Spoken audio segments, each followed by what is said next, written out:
എന്നെ പറ്റി പറയുന്നതിൽ അധികവും ആളുകൾ എന്നെ കാണാത്തവരാണ്. ഉം, കണ്ടവര് പറയുന്നുണ്ടോന്ന് അറിയില്ല. ഉം, കാണാത്ത ആളുകൾ ഉം, ഇതേപോലെ നമ്മളെ പറ്റി യാതൊരു പരിചയവും ഇല്ലാത്ത, നേരിട്ട് ഇതുവരെ കാണാത്തതുമായിട്ടുള്ള ആളുകളാണ് അഭിപ്രായം പറയുന്നത്. ഉം, അവരുടെ ഒരു അഭിപ്രായം മാത്രമാണ്. അവരുടെ ജീവിതത്തിലെ ഒരു സമയത്ത്, ഒരു നിമിഷത്തെ ഒരു അഭിപ്രായം മാത്രമാണത്. ഉം, അതല്ല നമ്മളെന്ന് നമുക്ക് മനസ്സിലാക്കാം.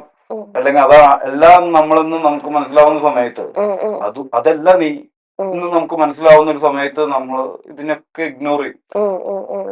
ഓക്കെ, ഇഗ്നോർ ചെയ്ത് ഇഗ്നോർ കഴിഞ്ഞാൽ ചെയ്യുക എന്നുള്ളതാണ്. അല്ലാതെ അതിനെതിരെ അല്ലെങ്കിൽ പോരാടുക, അല്ലെങ്കിൽ അവനെതിരെ റിവെഞ്ച് എടുക്കുക, അല്ലെങ്കിൽ അതിനെതിരെ റിവെഞ്ച് എടുത്ത് ഉം, എന്നല്ല. പക്ഷെ അതിൽ നിന്ന് നിനക്ക് മുന്നോട്ട് പോവാൻ സഹായിക്കുന്നത് എന്തെങ്കിലും ഉണ്ടോ?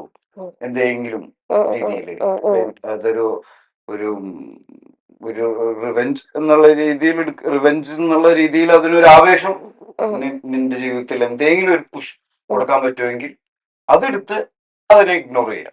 ഓക്കെ. ആ വ്യക്തിയെ ഇഗ്നോർ ചെയ്യുക. ആ കാരണത്തിനെ നമ്മൾ ഒരു എനർജി ആയിട്ട് എടുത്ത് ഓക്കെ. നമുക്ക് മുന്നോട്ട് പോകാനുള്ള എന്തെങ്കിലും ഒരു പുഷ് തരാൻ പറ്റുകയാണെങ്കിൽ അതിനെ ഉപയോഗിക്കാം. ഓക്കെ.